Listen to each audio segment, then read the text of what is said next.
When it comes to pocket knives, the typical drop point, tanto, sheep's foot, daggers get boring. But now,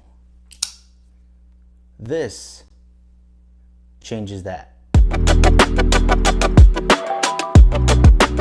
What is up, guys? Mikeydailycarry here with Mikeydailycarry. I hope you've been well. If you're new to the channel, welcome. On here, I create content on everyday carry gear and gadgets that help me live a more aware and prepared life. Today, I am going to be reviewing this beauty of a thing. This right here is the Clydesdale by New Breed EDC. This is a prototype. There have been significant changes from this prototype that I'm going to fill you guys in on. I just want to give Mark Loot.10.tex a special thank you for throwing me into the rotation of this beautiful knife. First things first, let's talk about the actual price of this knife. So currently the pre-orders on this knife is going to be $115. Mark has decided to extend the pre-orders for the Clydesdale. If you join pre-order itself and you get yourself one of these, you automatically enter into a chance to get a prototype along with EDC gear that he's going to be giving away. When I first opened the box for this knife, I was absolutely amazed by how minimalistic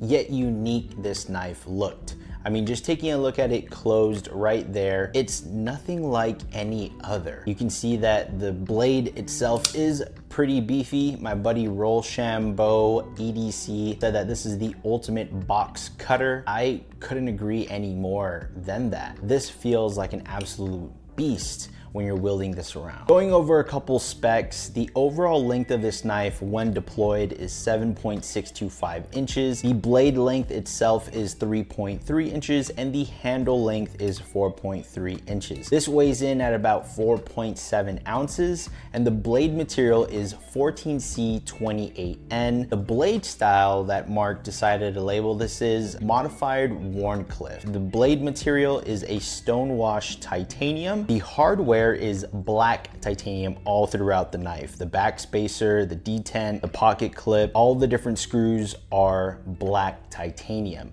Another thing to mention that Rochambeau also pointed out is T8 is the bit that you're gonna need to maintain this knife. You don't have to switch around from a T6, T8, T10, T whatever. T8 is all you need to maintain this knife. The OEM for this knife is Kubi, very well-known knife manufacturer that's out there. They do quality stuff on all their knives for the Clydesdale. Now let's go over a couple notable changes that Mark has made on the Clydesdale since this prototype has gone in circulation. So number one is this filler tab right here. If you notice, it's exposed. Through the feedback that he's gotten from other knife enthusiasts and EDC creators, he is going to put a filler tab right here. Really nice. Another thing that I appreciate about this knife, which I didn't state earlier, was that it is ambidextrous. So yes, you can move this pocket clip over to this side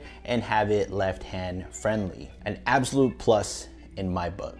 The second thing to note is that the jimping right on the spine stops at right about here, but the images of the prototypes that he's going to be making moving forward is going to be extending the jimping a lot further down the spine. In addition to that, the jimping stops right about here, but he's going to extend that jimping all around that top half. So that way it can give you an easier flick, but it already seems pretty easy to me. Another thing to note is that this is a flat grind. This exact prototype here is a flat grind, but he's going to go with a hollow grind with the go forward knife of the Clydesdale. This thing feels super sharp already, and I can only imagine that once you turn this into a hollow grind, it is just gonna cut through absolutely everything. Another thing to note is that the sharpening choil is going to increase because the plunge grind would push back against the handle itself. This blade is so large and unique that you can absolutely get up on that knife if you need to. Detent on this knife is absolutely pleasurable.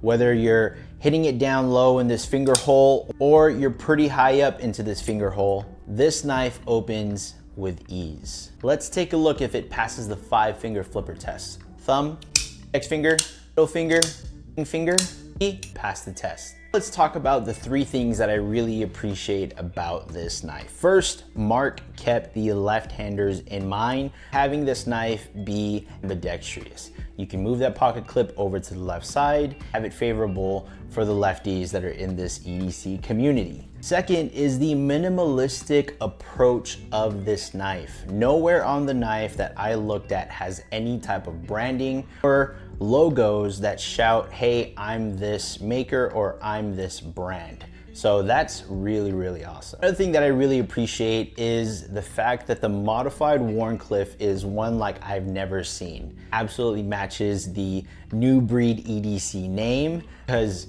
when you hold it or just looking at pictures when you're scrolling through Instagram or Facebook or what have you, it captures your eye because it's one like no other. Let's talk about some things that I wish could be better. First is the deep carry pocket clip. If you notice here, sticking out from the pocket clip itself, which means when you're wearing this on your shorts or pants, you have this much of the knife exposing. I personally like it when it's a true deep carry pocket where it hides into your pants and the only thing that you can see is the top of the actual knife itself, where a good meat of it is not hanging out your pants, jeans, or shorts. The thing that I wish could have been a little better, and this is just my minor critique, is this actual blade sticking into the frame of the knife a little bit more. Why? Because this edge here is a little bit of a curvature, if you see that. If you're wearing this on your pants and this curvature just happens to cling onto your pants,